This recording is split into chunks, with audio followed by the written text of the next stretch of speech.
Hey guys, it's Bella. Welcome back to my channel. Welcome back to another Mystery Monday. I hope you're having the best day. If you're new here, welcome. We talk about true crime cases here on this channel, so if that's something you're into, then come join us. Make sure to subscribe. In today's video, we're going to be talking about a solved case, and this one is an Australian case. I haven't done an Australian case in far too long, actually, and the Australian cases are always so crazy. This one is pretty gruesome. It's also very frustrating, trust me. You'll see when we get there. This case took place back in 1981 and it led to the search for Australia's most wanted man, and he was actually caught pretty recently in like February of 2022. Before we get into the case, I just quickly want to thank today's paid partner, BetterHelp. As you guys probably know, I moved to London just over a year ago now, and it has been the biggest adjustment in all aspects, from leaving my friends and family and my loved ones, not being able to cuddle little Mia every day, having to put yourself out there and meet new people. And I mean, all of that is already so hard, just like missing everybody and feeling alone, like feeling lonely in this huge city. And then on top of that, there's just the strain it takes on your body. Like, I was sick like 8 times last year just adjusting to this new place and the new germs, and my hair and my skin has really not been in a good place. And I'm sure if you've struggled with hair and skin issues, you know how much of a toll it can take on your mental health, seeing all of the hair that falls out, and you know, waking up and looking in the mirror and seeing so many pimples and acne on your face every single day is really upsetting. Sometimes just being able to talk to somebody who doesn't know you, doesn't know anyone in your life, is so nice because you don't feel like you're burdening the people in your life with it all. It's a great way to vent. Like, it helps a lot more than you realize. Just having somebody listen to you and just being able to talk helps so much. And just getting an unbiased opinion and unbiased advice is such a help because they can give maybe a perspective that people in your life can't. And that is why BetterHelp is so great, because they connect you to a credentialed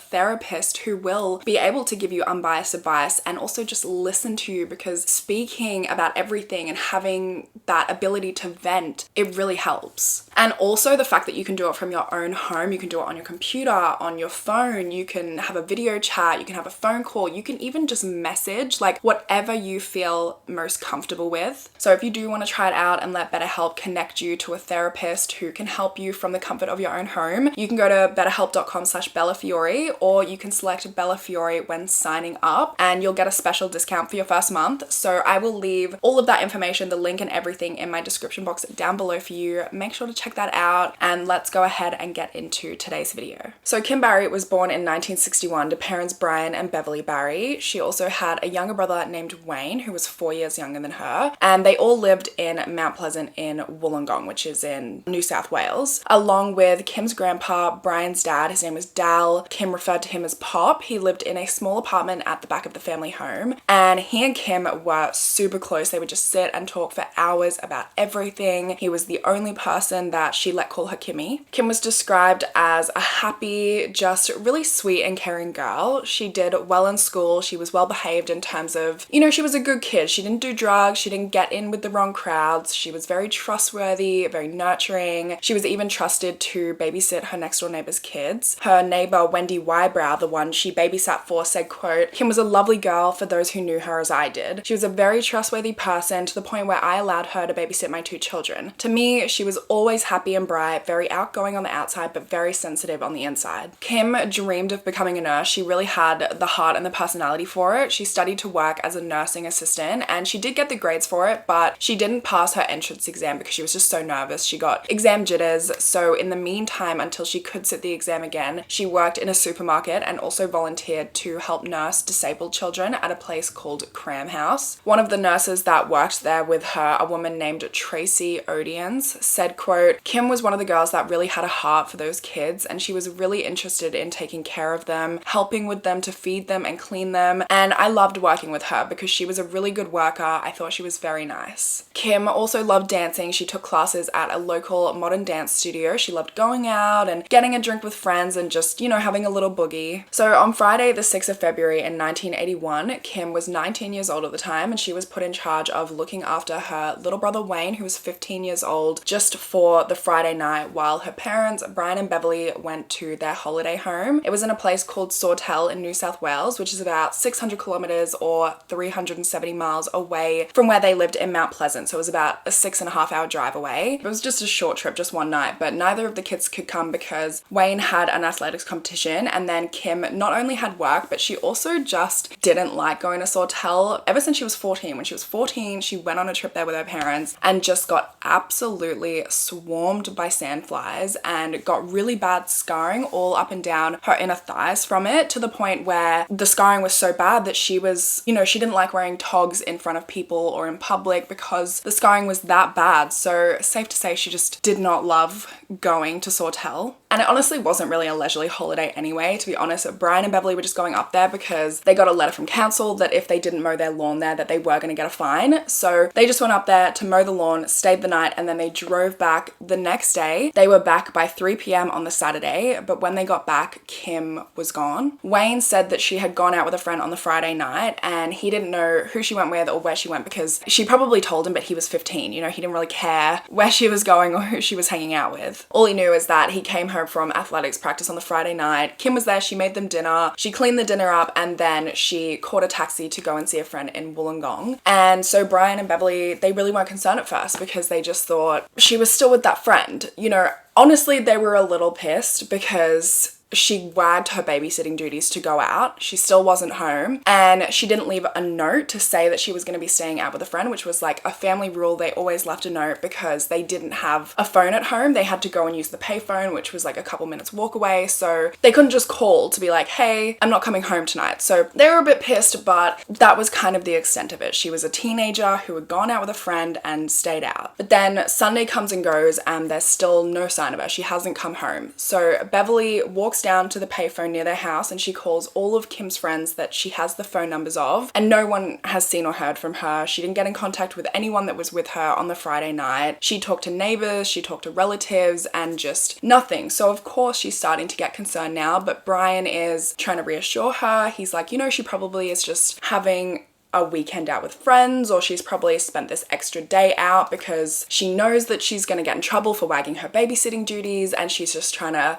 kind of prolong the inevitable, So on that same day, on the Sunday, this 19-year-old guy named Scott Davies goes out to this place called Jamboree Mountain, and that's about 50 kilometers or 30 miles away from Mount Pleasant. And he's gone out there to look for some spare parts for his car, because often kids who steal cars would go to the lookout at Jamboree Mountains and dump the cars there. There was this cliff that they would roll the cars off the edge, or however they would do it, and just dump them off this cliff edge. So Scott goes down and he looks over the drop, and that's when he actually sees a woman's body. The body is naked and he can't see the head or the shoulders because it's really pressed up against a tree, and so the head is hidden behind this tree. He knew from looking at it that it was a woman's corpse, and so he goes back up away from the cliff to go and leave to go and tell somebody. And as he does, a park ranger actually drives by and he hails him down and he's like, can you come and have a look at this and tell me if I'm seeing things? Tell me, I don't know if it's a mannequin. He just didn't really know what to do. So the park ranger goes down with him, has a look, and says, yeah, that's definitely a woman's body. And they call the police. The police arrive shortly after, and they have to use a harness and a rope to kind of get them down there because, as I said, it's over a cliff edge. And they get down to the body and they realize that the woman's body is in a crouching position. She's naked and she's in a crouching position. There's a rope tying her heels to her hands, and then her hands are bound together with a bra and a bone-colored blouse. They also realize that she has been decapitated at the base of the neck and all of her fingers have been cut off at the knuckle. Detective Inspector Jeff McDowell, he was one of the detectives who was on the scene, and he said, quote, "It was very barbaric murder. Having worked in homicide for many years and seeing some pretty gruesome stuff, that's probably the most grisly I've ever had to deal with." Another detective also said that had her body not lodged up against the tree like it had, it probably would have continued going a lot further down than it did and may never have been discovered. After the discovery of the body, the police conducted an extensive search of the area to look for the head, the fingers, for any other evidence, but they found nothing. And of course, this is 1981. There's no DNA testing, so, a head,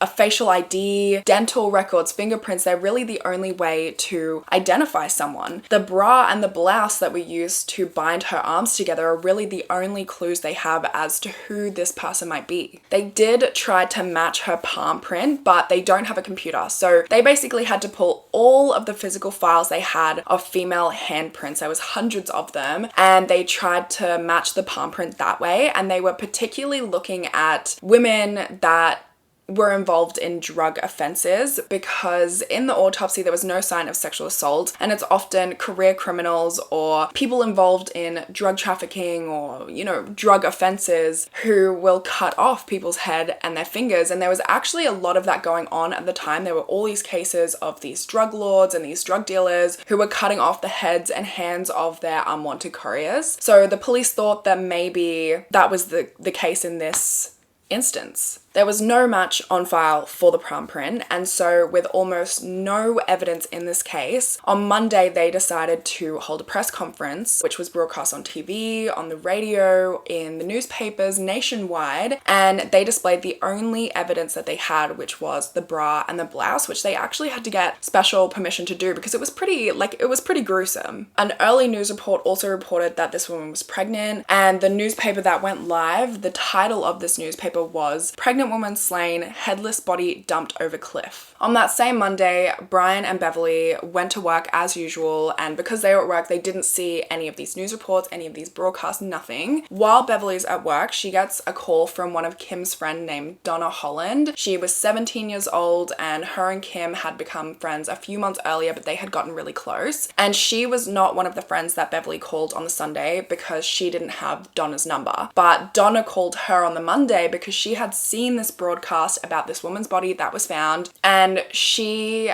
had actually been the friend that had gone out with Kim on the Friday night, and she hadn't heard from her since, so she had concerns that this body belonged to Kim. So she just wanted to check in with Beverly, make sure everything was okay. But of course, Beverly hadn't seen or heard from Kim either. So Donna tells Beverly all about the Friday night. She said that Kim called her that day to see if she wanted to go to a movie, and they went to a 7:45 p.m. screening of the movie Flying High, which was also called Airplane! In the US. The movie finished at about 10 p.m. and then Kim said, "Let's go have a little boogie." So they decided to walk to the Crown Gardens Disco, and they stopped at a pharmacy on the way to get some band-aids for Kim because her heels or her shoes that she was wearing were cutting up the back of her feet. So they stopped. She put band-aids on the back of each of her feet, on the back of each of her heels, and then they went to the disco. Later that night, Kim asked Donna if she could come and stay over at her place because her parents were away, and she was just feeling a little spooked because she said that there had been a prowler in the area, and Donna was already feeling under the weather. She thought she was coming down with a cold, and so even the movie and coming out to boogie for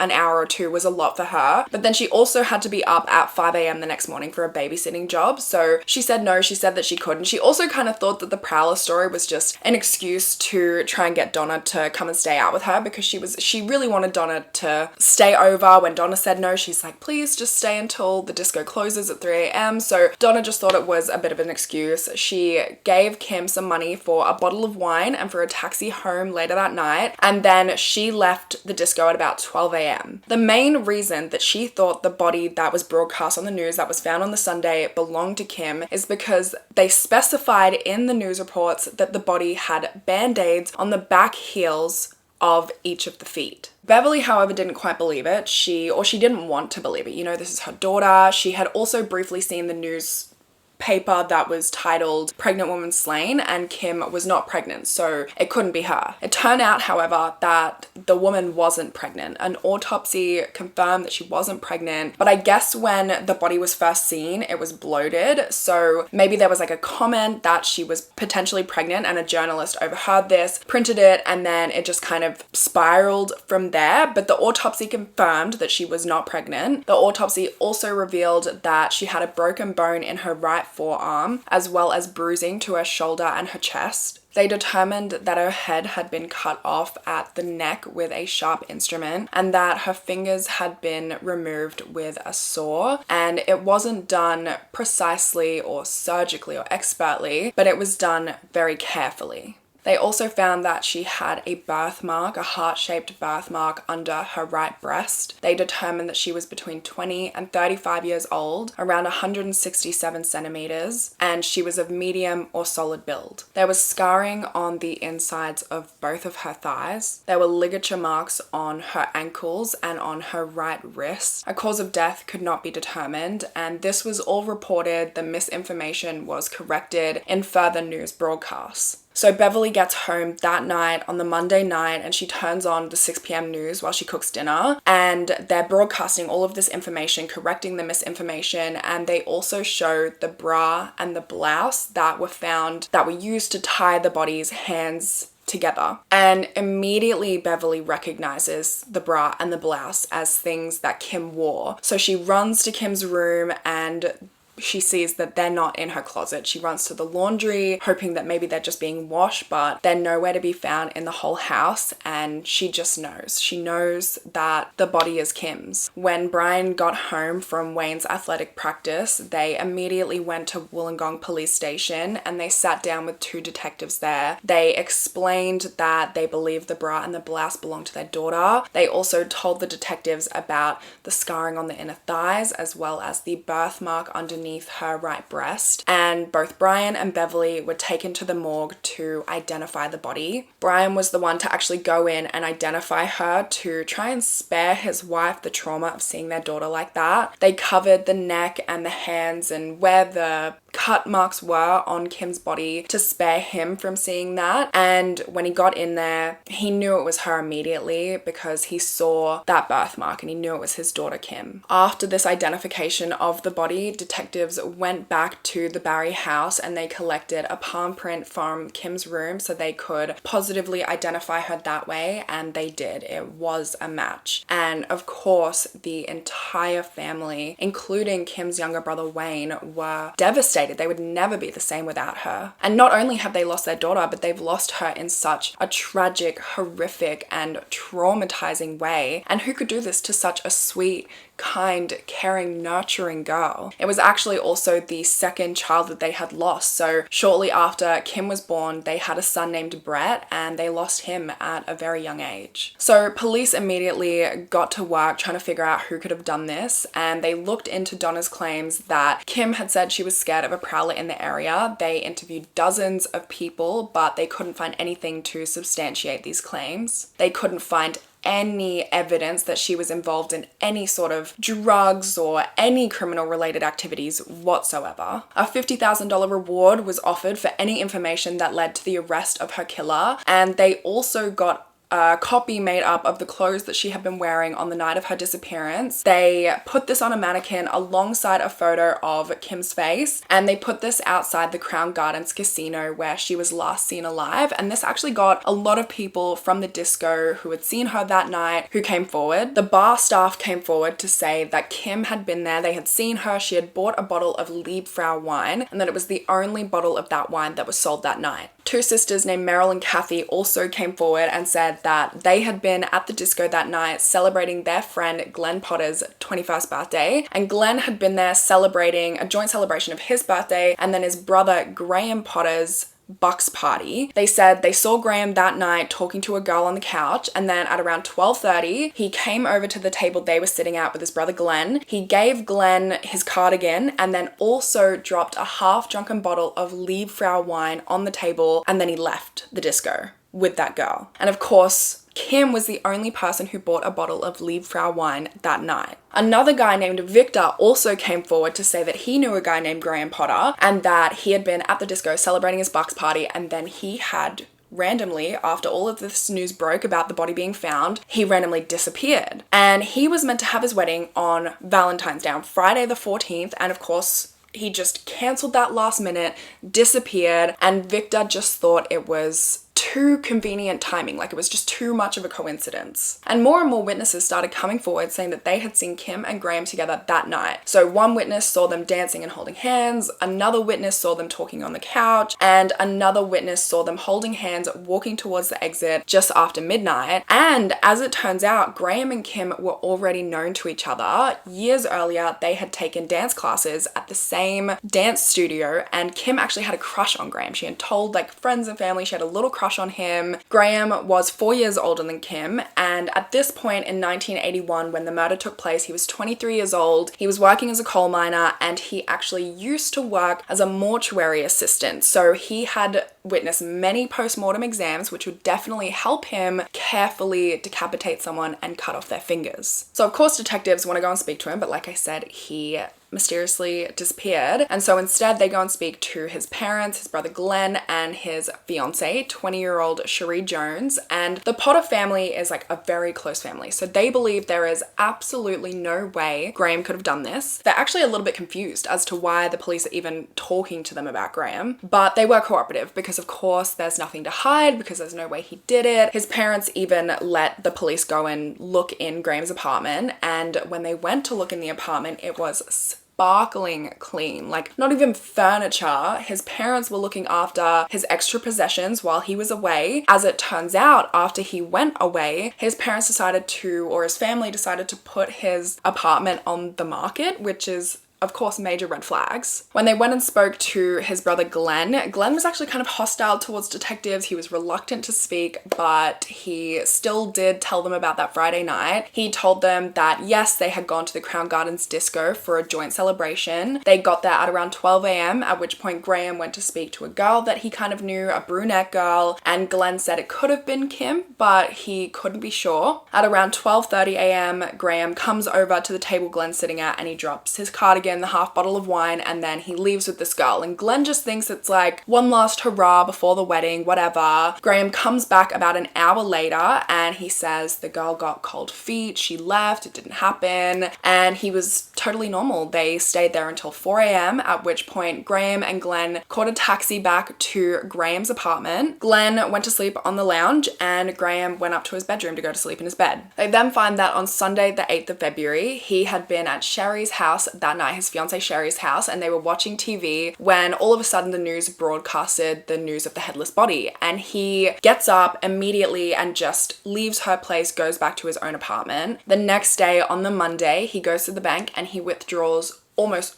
all of his savings, which was almost $3,000. He also writes up a will in which he leaves everything to Sherry. And then he also writes a note to Sherry, which he leaves with his solicitor. And it basically says, you know, professes his love for her. He says he's sorry for messing everybody's lives up, but he has to go away. And he promises that he'll explain everything in time. He calls his boss up and says that he's not coming in for the next week. He calls his brother Glenn and tells him that he's going away as well for a little while. And his brother Glenn doesn't really think anything of it because he thought that he was just getting cold feet about the wedding. He had always told Glenn that he wanted to travel before he settled down and got married. So he just thought it was that. It was cold feet. He wanted to go travel. And then the next day, on the Tuesday, he left. He took Sherry's 1970s white Holden and he left. And this is 4 days before his wedding. Police then, of course, publish a bulletin where they tell everyone to keep an eye out for the car, for the 1970s white Holden sedan. And they also publish pictures of Graham. And they don't say that he's a suspect or anything. They just say that he's somebody that might have some information about the murder and they just want to speak to him. In the meantime, they go and talk to more of his friends and his family to get more of an idea about him. And they speak to one of his friends who said that when they were younger, he went over to the Potter house to hang out with Graham while the rest of the family was away on vacation. And the Potter family had 2 dogs. They had 2 border collies. One of them was pregnant and Graham was looking after them while the family was away. And then while this friend was over, Graham starts putting suppositories in his pregnant dog, which killed the dog. And then his family gets home and, you know, Graham's kind of looking all sheepish, a bit sad. He says the dog's died, but he doesn't give any information, never took the dog to the vet. And his parents just kind of think that maybe it was a problem with the pregnancy. There were complications with the dog's pregnancy and that's how she died. About 3 weeks later, on the 28th of February, a man is going for a drink drive with his girlfriend and his 2 dogs along Jamboree Mountain. And at one point they pull over to just stretch their legs, let the dogs out, and the dogs, you know, they go off there in the scrub sniffing around, and about 15 minutes later he calls the dogs. And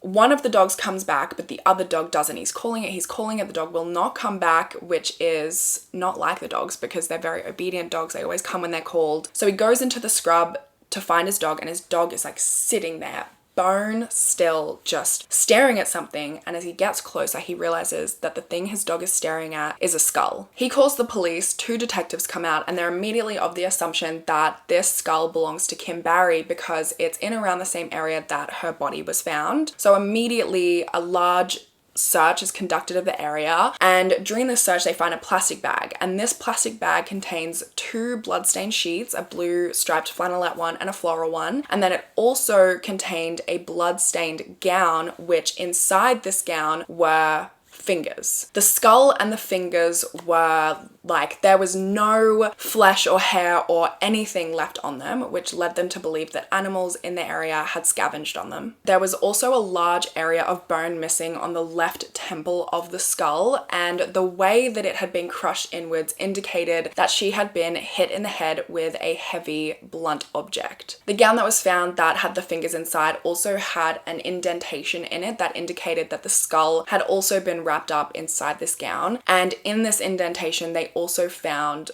brown hairs and some like fibers of flesh. Dental records confirmed that the skull did belong to Kim Barry, and the fingers were determined to be an exact match to Kim's hands. On the same day of the discovery of the skull, Sherry's 1970s white sedan was also discovered abandoned outside the Goulburn police station, which is around 155 kilometers or just under 100 miles west of Wollongong. It had actually been abandoned there 3 weeks earlier, but they only just realized it was registered to Graham's fiance Sherry. Inside the glove box of the car, they found Graham's wallet, his bank card, and a small knife. In the rest of the car, they found a shirt that was bloodstained that belonged to Graham, and there was also a note left for Sherry on the dashboard of the car, and this read in part, "Oh my sweet Sherry, you don't know how much I regret leaving you. Whatever is said as to why I'm leaving, please believe me, but if I stay, my life may be in danger. Please express to everybody my sorrow that I messed everyone's lives up, but if you only knew why, I think things would change." Police went and spoke to Graham's fiancée Sherry to see if she recognized any of the items that were found with the skull. She didn't recognize the floral bed sheets, but she said she had seen the blue striped flannelette bed sheets in Graham's apartment. And the gown, she said, looked like a gown that he had, but it was so dirty that she couldn't quite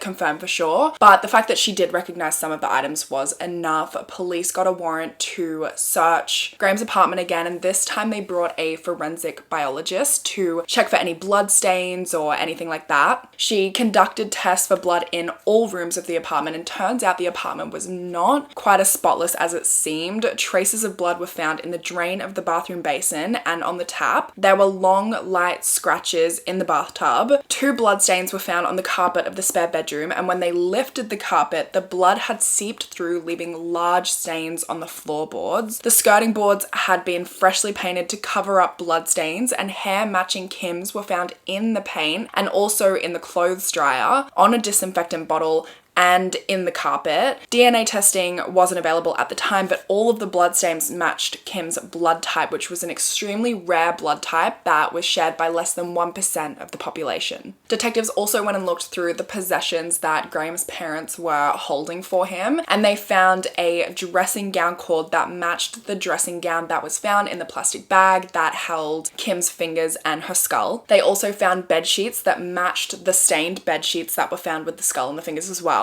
The blood on those bed sheets that were found was also a match to Kim's blood type. Among his possessions with his parents was also a bottle of disinfectant, some paint pots, as well as a hacksaw and a spanner, and the forensic biologist compared the spanner to the indent in Kim's skull, and it did match. There was no blood found on the spanner and no proof that it was the murder weapon, but at this point they had so much other circumstantial evidence, and not only did they have all of this evidence, but they also knew that Graham was on the the run because he disappeared the day that, or the day after all of this news broke, and the car was found abandoned 150 kilometers, 100 miles away. So at this point, there's a massive nationwide manhunt for him. His photo was broadcast on the news, in newspapers, on the radio, they spoke about it. Kim's family, Graham's family, and his fiance all did press conferences asking him to come forward, and there was a ton of sightings called in from all around Australia, but none of them could be verified. On the 10th of April, a motorist said that they'd been driving along the F6 expressway near the old toll booths, which is in New South Wales, about 38 kilometers or 23 miles from Wollongong, and they said that they had seen Graham there trying to hitchhike back towards Wollongong. Police immediately went to the area, but it seemed that he was already gone. And then on the 13th of April, he just shows up at his parents' house. His parents always left their back door unlocked for like friends and family. Graham obviously knows this, and he just like goes in their house, and his dad hears somebody coming in the back door. Gives his dad the fright of his life, especially because Graham by this point has tried to disguise himself, so he's dyed his hair, his beard, even his chest hair red. At first glance, his dad's probably like, who the hell is this? And then Graham sits the whole family down and tells them his version of events. So he says that on the Friday night of the 6th of February, he went to the Crown Gardens disco with his brother for their joint celebration. Kim was there, she comes up to him, and she kind of just like latches onto him, he reckons, and he feels bad, he doesn't want to be rude, so he gives her the time of day. Eventually, she says she wants to leave and asks him to escort her out to the taxi rank because these two guys had been harassing her, and so she was worried that they would be waiting outside for her. So he goes to his brother's Glenn's table and he drops off his cardigan, drops off the half bottle of wine that Kim had bought that they had been sharing, and he escorts her out to the taxi rank. He doesn't see these two guys anywhere, but Kim changes her mind. She's like, actually, you know, I'm feeling really scared. I'm kind of scared to go home. Can we just go to your apartment? They get a cab back to his apartment. They go inside. They're just chatting. Graham makes her a coffee, and then all of a sudden there's a knock at the door. So Graham answers the door, and it's these two random guys. He's never seen them before in his life, and they just like shove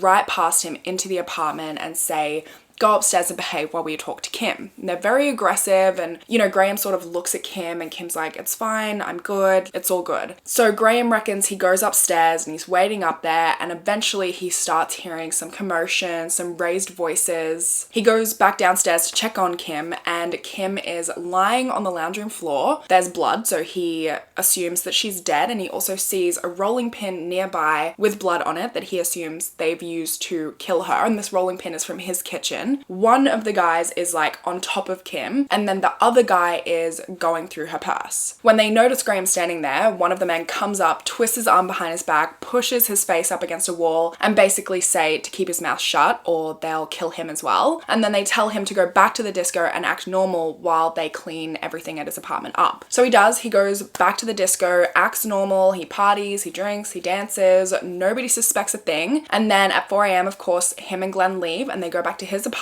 which is so ballsy, just assuming that these two random men have actually cleaned everything up. It happened in the living room. Like, you enter the house into his living room and he's just like, gets in there with Glenn, sets Glenn up on the couch, which is where Kim was murdered just hours earlier, and then he goes up to bed to sleep. I mean, he reckons he didn't sleep. He reckons he pulled the blankets up over his head and just like cried. The next morning, Glenn leaves about 7 a.m, goes back to his parents' house, and then shortly after he left, these two guys from the night before just show up at Graham's house again, and they take Graham upstairs to a spare bedroom, and Kim's body is still in there, which Graham reckons he had no idea that the body was still there. They then put Graham in the bathroom. They carry Kim's body in there and put her body on the bathroom floor. They then used a knife and a meat saw from Graham's kitchen to decapitate her and take her fingers off, and then they basically told Graham that he had to get rid of the body for them, otherwise everybody would think that he did it because it all happened in his apartment. And then they left him to dispose of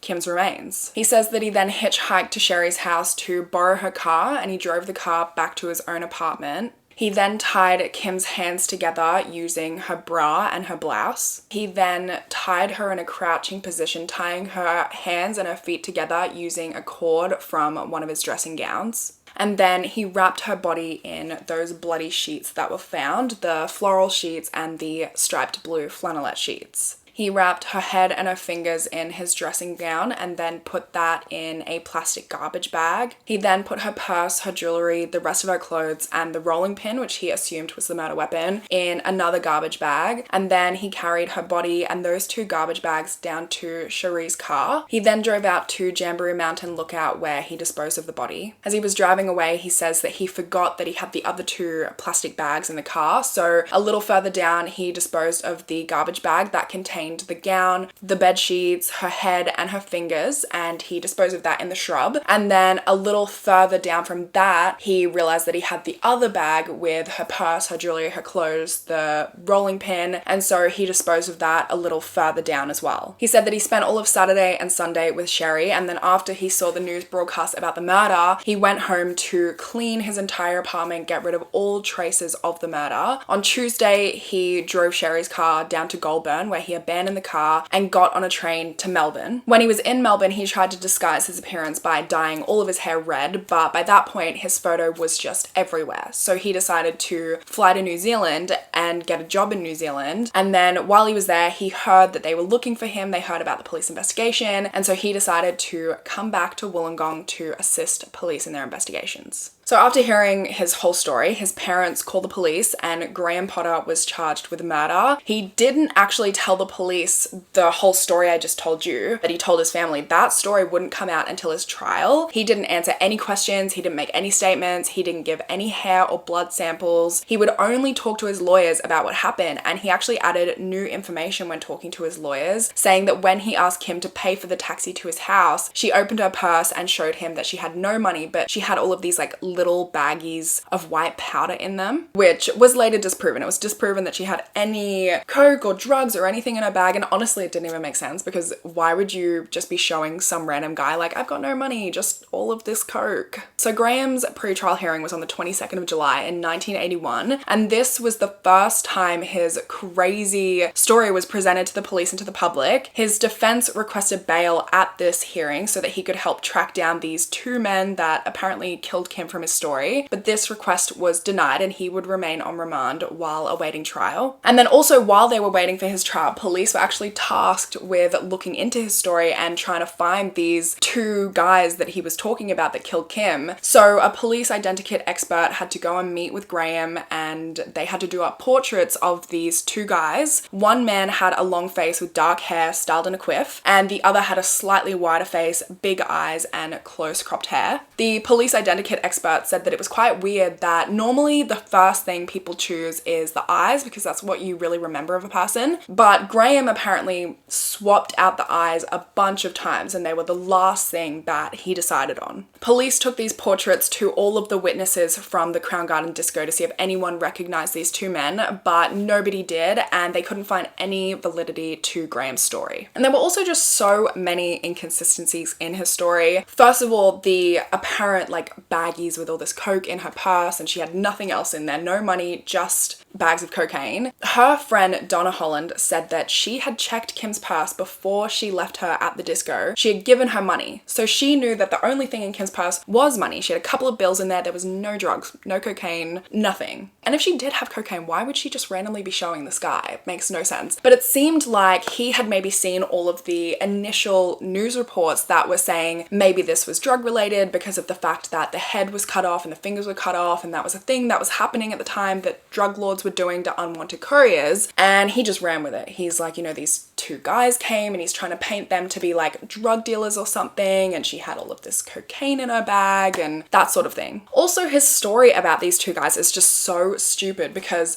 first of all, why would they let him go? Like, he's a witness. They would just kill him also. They've already killed one person. Like, they would just kill him too. They wouldn't be like, oh, go back to the disco and seem normal. No, they would kill him. Even so, if they did happen to let him go and he went back to the disco, why wouldn't he just, the police station is right near the disco. Why wouldn't he just go and tell the police? The guys were probably still there cleaning up the body at that point if it was a true story. So why wouldn't he just catch them in the act or let the police catch them in the act? Why would he take his brother back to the apartment when these guys could still be there? The body could still be there in the lounge room right as he entered the apartment. Why would he trust these two random men that they've gotten rid of the body. And then he doesn't look through the house. He sets Glenn up, goes upstairs, gets into his bed. Meanwhile, Kim's body is in the spare bedroom and he doesn't even know that until the next morning when the guys show up again, because he didn't even look through his own house after 2 guys allegedly killed a woman there hours earlier. He also claimed that these 2 men killed Kim in the living room, but all of the evidence pointed to the murder having taken place in the spare bedroom. You know, all the blood, all of the paint, the hairs, everything that was found pointed to the murder happening in the spare bedroom. So his trial began in March of 1982 in the Wollongong Supreme Court, and it lasted 11 days. Kim's father Brian attended every single day of the trial, and her mother Beverly was there for most days, but Brian didn't want her there on the days that they presented evidence of Kim's mutilation because it would have just been too traumatizing. The prosecution called more than 50 witnesses to the stand and presented all of the evidence that pointed to Graham as the killer. The witnesses that saw him with Kim on the night of the murder, the blood stains, the hair, all of the possessions of his that were found at his parents' house, including the hacksaw, which matched the markings on Kim's bones. They showed a pair of pliers that belonged to Graham that they believe had been used to remove Kim's fingers as well as the hacksaw. Graham was the only witness for the defense. He gave his story in the form of a doc statement, meaning that he couldn't be cross-examined because they just knew if he was cross-examined, it would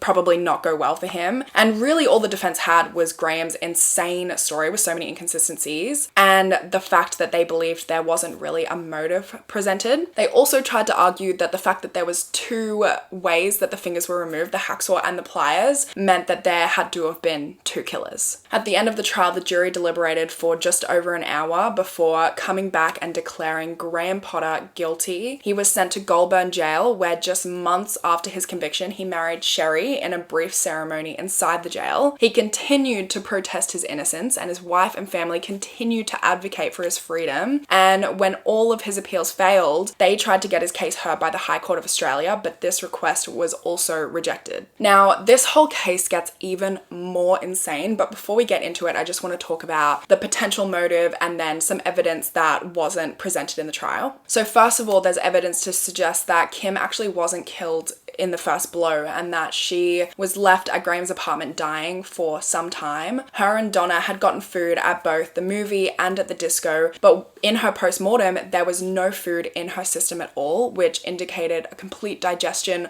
of that food over a period of time. And this suggested that she had been left dying for long enough for this food to digest fully. In relation to motive, police think that he may have taken Kim home for one last hurrah on his bucks night, which is the dumbest concept ever, might I add. But they think that when Kim got back to his apartment, she saw some indication that suggested that he was getting married or that he was engaged, and she decided that she didn't want to go ahead with it, which caused him to lose his temper and hit her in the head with either the rolling pin or the spanner, causing serious injury to Kim and potentially even causing her to lose consciousness. After this, they think that he lost all libido after, the sheer adrenaline of what had happened. He moved her body to the spare room and then he went back to the disco to put himself up with an alibi. He even took his brother Glenn back to his apartment so that he had more of an alibi. Glenn didn't see any indication of a murder or Kim's body in the apartment. While his brother's asleep, he goes upstairs and he goes into the spare room to check on Kim, at which point he realizes that she is still alive. So he hits her again in the head with that heavy object, the spanner or the rolling pin, and it was proven that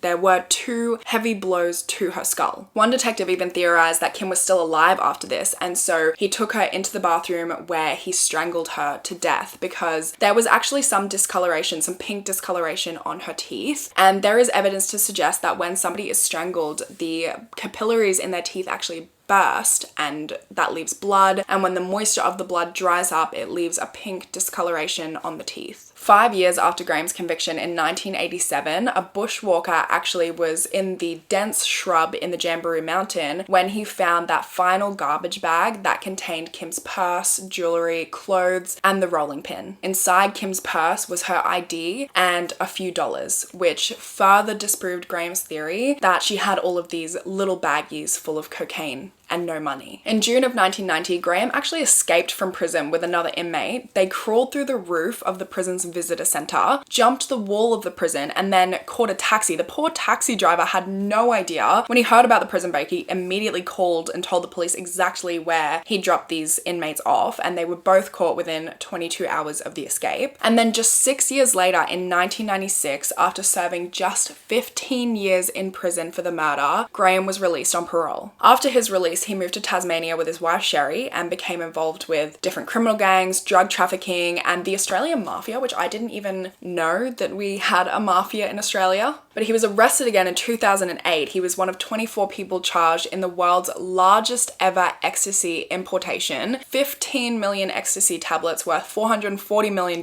had been imported to Australia from Italy, and Graham was the only one of the 24 people arrested who was released on bail, so it seemed like maybe he was a bit of a snitch. A year later, he was actually arrested again for conspiracy to commit murder. Basically, he had been hired by a mafia member that he had met in prison to kill two men at a guy named Mick Gatto's son's wedding. And Mick Gatto is like this underworld identity. He was involved in Melbourne's gangland wars. Anyway, so Graham was released on bail, and he had a hearing for the conspiracy to commit charges in February of 2010, but he didn't show up, and instead he went on the run again. He was on the run for years, actually became Australia's most wanted man during this time, and there was a $100,000 reward offered for any information leading to his capture. There were sightings of him all over Australia, in Victoria, regional New South Wales, Tasmania, far north Queensland. And then finally, 12 years later, on the 21st of February in 2022, police got a tip-off that he was living in this dilapidated house in Ravenshoe in far north Queensland. And lo and behold, when police get there, there he was. Police actually believe that he had been in that same location for at least the last 8 years. He was living there with a woman named Sandy Feller. He was now 64. He was living under the alias Josh Lawson, which is one of his many aliases he used over the last 12 years. He also went by John Page, Peter Adams, Jim Henderson. He wore wigs, fat suits, glasses, dyed his hair. He was extradited back to Victoria to face his charges finally, and there was a bunch of media that interviewed him, and he didn't say much, but interestingly, he did claim that he was on the run and hiding for his own safety so that he could avoid being killed. He has to go through a committal hearing, which was set for last year, for December 5th, 2023, where a magistrate is meant to decide if there's sufficient evidence to warrant the case facing trial in a higher court, but I couldn't find any more information on that. I don't know if the trial has gone ahead yet, if it got pushed back. I don't know what the verdict was, so I'll definitely have to keep you guys updated on that one. But yeah, that is everything for this case. Like I said, the Australian cases are always so insane. I cannot believe this guy Graham only served 15 years for the murder of Kim, and it's such a senseless murder as well. It's why the police had trouble coming up with a motive, because what was the point? Why did he murder this poor woman? Because she didn't want to sleep with him so he couldn't cheat on his wife on his bucks party? Like, there was just no rhyme or reason to murder this girl. And he changed so many lives because of this. She will never get to go on to become a nurse. Her dream was to become a nurse, and she'll never get to do that. She'll never get to live the rest of her life. Her family has to live the rest of their lives without her. Like, it's just so senseless. But that's everything. That's all for this case. I look forward to talking to you guys about this one in the comments. And make sure you guys follow me on Instagram. It's Isabella_Fiore, because I'll definitely keep you updated on his committal hearing and what happens with that, because I couldn't find any information at the moment. But yeah, that's everything from me today. I hope you guys have a wonderful rest of your day, and hopefully I'll see you in my next case. Bye guys.